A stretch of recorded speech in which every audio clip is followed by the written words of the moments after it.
الشیطان اللعین الرجیم بسم اللہ الرحمن الرحیم اللہم صل علی محمد وآل محمد وعجل فرجہم۔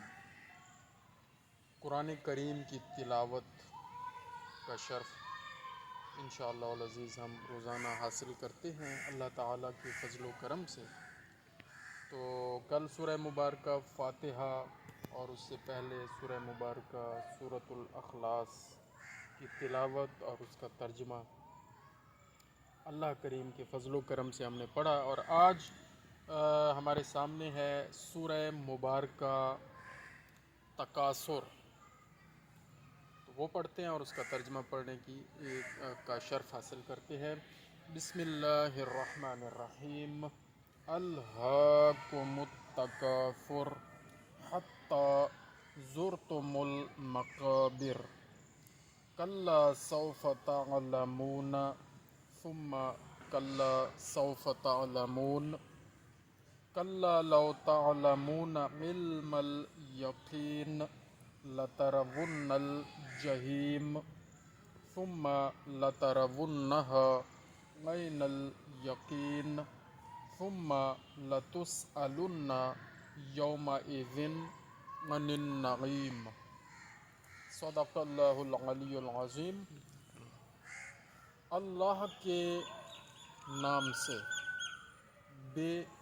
بسم اللہ یعنی اللہ کے نام سے، الرحمن الرحیم جو رحمان بھی ہے اور مسلسل رحم کرنے والا ہے، مسلسل رحم کرنے والا ہے۔ الرحمن الرحیم، رحیم کا مطلب ہے جو ہر وقت رحم کرتا رہتا ہے۔ اللہ رب العالمین نے فرمایا ہے کہ یہ میرا فیصلہ ہے کہ میری رحمت میرے غضب سے زیادہ ہے، میری رحمت میرے غضب سے زیادہ ہے، یہ اللہ کا فیصلہ ہے، اور اس کا آپ اظہار اور اس کا مظہر دیکھ رہے ہیں کہ دنیا میں اللہ رب العالمین کی کتنی نافرمانیاں ہو رہی ہیں۔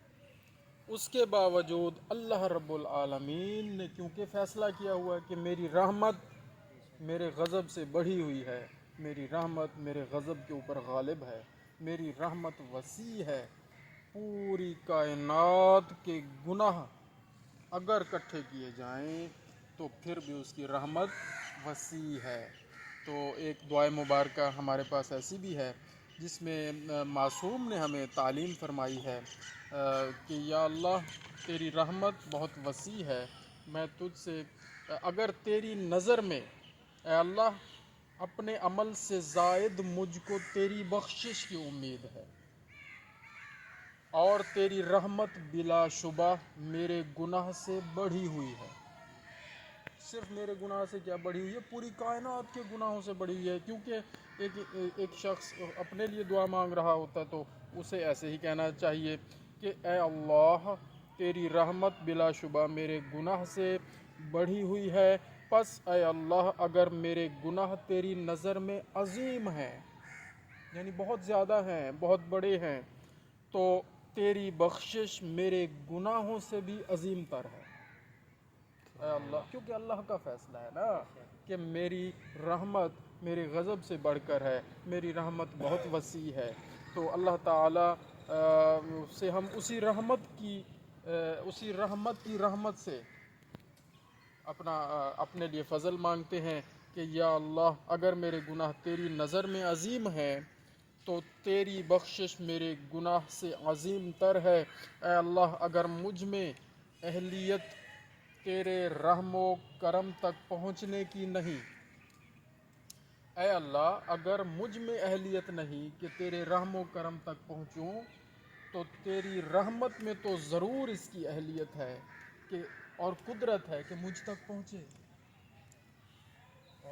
سبحان ربی الاعلی و بحمدہ۔ رسول اکرم صلی اللہ علیہ وآلہ وسلم نے یہ دعا ہمیں تعلیم فرمائی ہے، اور اس کا ترجمہ میں آپ کے سامنے پڑھ رہا ہوں۔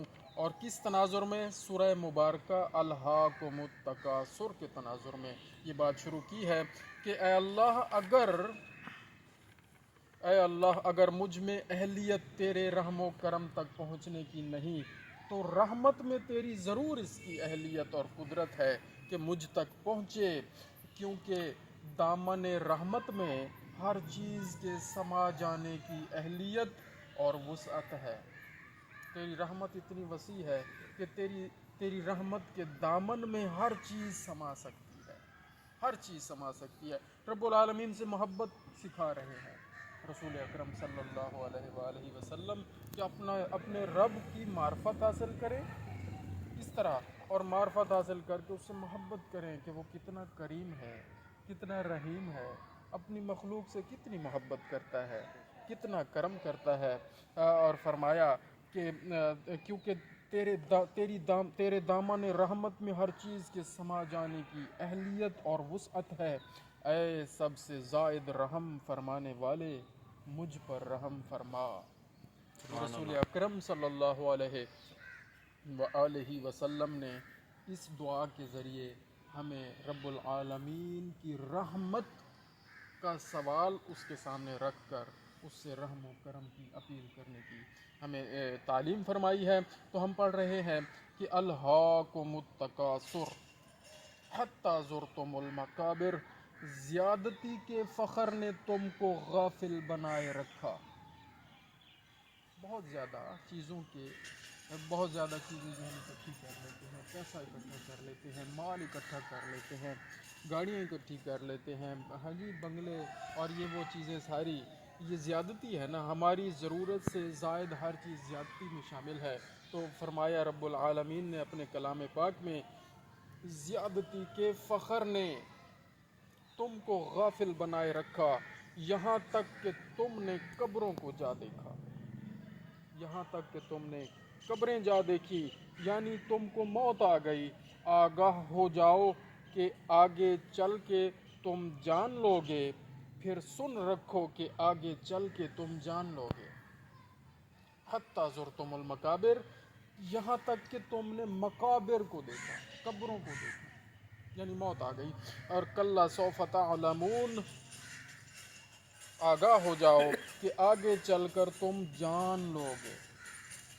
ثم کلا سوف تعلمون، پھر سن رکھو، ثم کلا سوف تعلمون، 2 دفعہ اللہ رب العالمین نے یہ دہرایا ہے کہ آگے چل کے تم جان لو گے، پھر سن رکھو کہ آگے چل کے تم جان لو گے۔ ایسا آدھے سے نا آپا اچھا وال پتہ لگ ویسی آسن خبراں تو لگ سن خبراں۔ تو رب العالمین نے اسی انداز میں ہم سے بات کی ہے کہ تو کو یقین کہنی نا، جنہیں کو کہنی تو انہیں دے نال اس طرح گفتگو کریم اللہ رب العالمین مکس ہم کر لیتے ہیں کبھی، کیونکہ ہماری زبان بھی سرائکی ہے۔ تو آگے چل کے تم جان لو گے، پھر سن رکھو کہ آگے چل کے تم جان لو گے۔ دیکھو اگر تم یقین کے طور پر جان لیتے، یعنی اگر یقین تمہیں آ جاتا تو غافل نہ ہوتے، غفلت نہ کرتے، نماز نہ چھوڑتے، روزہ نہ چھوڑتے جان کے، بیمار ہے تو پھر مجبوری ہے، بعد میں قضا واجب ہے، اور حقوق اللہ اور حقوق العباد میں غفلت نہ کرتے اگر یقین ہوتا۔ تو وہی فرمایا علم الیقین، کلا لو تعلمون علم الیقین، کہ دیکھو اگر تم یقین کے طور پر جان لیتے تو غافل نہ ہوتے۔ لترون الجحیم، تو تم دوزخ تو ضرور دیکھو گے۔ جو غفلت میں پڑا ہوا ہے، ظاہر ہے کفار بہت بڑی غفلت میں پڑے ہوئے ہیں، وہ ان کو یقین نہیں ہے کہ آخرت بھی ہوگی، قیامت بھی ہوگی، پھر اٹھایا بھی جائے گا، پھر حساب بھی ہوگا، پھر کتاب بھی ہوگا، وہ کتاب بھی ہوگی، وہ سارا کچھ پر یقین نہیں رکھتے۔ تو فرمایا اگر تم یقین کے طور پر جان لیتے تو غافل نہ ہوتے، تو تم دوزخ تو ضرور دیکھو گے۔ ثم لترونها عین الیقین، پھر تم اس کو یقین کی آنکھ سے دیکھو گے، پھر یقین آئے گا جب اس کو دیکھو گے۔ ثم لتسألن یومئذ عن النعیم، پھر تم سے اس دن نعمتوں کی بابت ضرور باز پرس کی جائے گی، یعنی اس دن پھر نعمتوں کے بارے میں پوچھا جائے گا کہ میں نے نعمتیں عطا کی تو تم نے کیا کیا، اور نعمتیں کیا ہیں؟ نعمتیں یہ بھی ہیں اللہ پاک نے ہمیں صحت دی ہے، عزت دی ہے، کھانا دیا ہے، دوست دیے ہیں، ماں باپ دیے ہیں، بہن بھائی دیے ہیں، یہ ساری نعمتیں ہیں، حلقہ احباب ہیں، نعمتیں ہیں، ہم یہ سارا جو سلسلہ روزگار ہے یہ نعمتیں ہیں، لیکن اصل سب سے بڑی نعمت کیا ہے جس کے بارے میں سوال ہوگا؟ وہ نعمت کیا ہے؟ وہ نعمت ایمان ہے کہ میں نے تمہیں یہ نعمت اتنی بڑی دی، سید الانبیاء حضرت محمد مصطفیٰ صلی اللہ علیہ وآلہ وسلم کی امت میں تمہیں شامل کیا، اتنا بڑا تم پہ کرم کیا، اتنا بڑا تم پہ انعام کیا، اور پھر وہ آخری نبی ہیں، ان کے بعد کوئی نبی نہیں آئے گا، اس کے بعد سلسلہ امامت رکھا، پہلے امام آخری نبی حضرت محمد مصطفیٰ صلی اللہ علیہ وآلہ وسلم، ان کے بعد سلسلہ نبوت ختم ہو گیا، پہلے امام اب مولا علی علیہ السلام ہے، یہ اس نعمت کا تسلسل ہے، تو یہ سلسلہ امامت رکھا، پھر کیا اس نعمت کو تم لوگوں نے پہچانا؟ کیا اس نعمت پر تم لوگوں نے عمل کیا؟ کیا اس نعمت جو نعمت ولایت ہے، سلسلہ نبوت کے بعد نعمت امامت ہے، کیا اس کی معرفت حاصل کی؟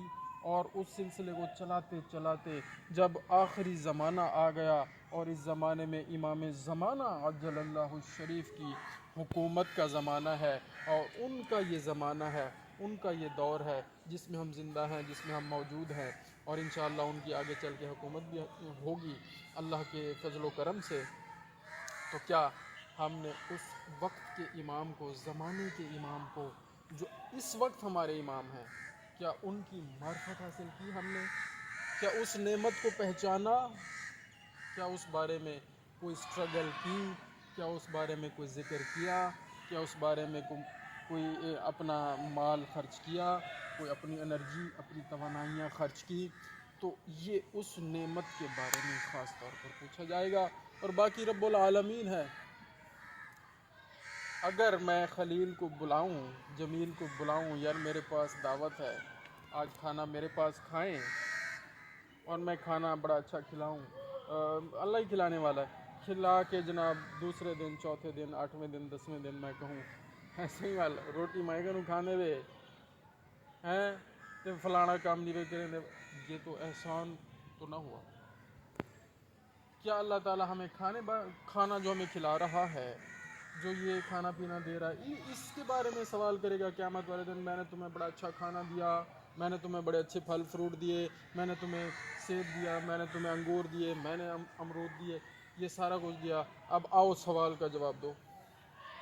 اللہ رب العالمین سے یہ بعید ہے، جب عام انسان کسی کو کچھ کھلا پلا کے اس کو تانا دے یا اس کے بارے میں سوال کرے تو اس کو زیب نہیں دیتا، تو کیا رب العالمین ان نعمتوں کا پوچھے گا؟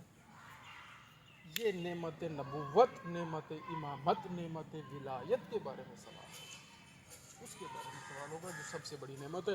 جزاک اللہ خیرہ، اللہم صلی علی محمد و آل محمد وعجل فرجہم۔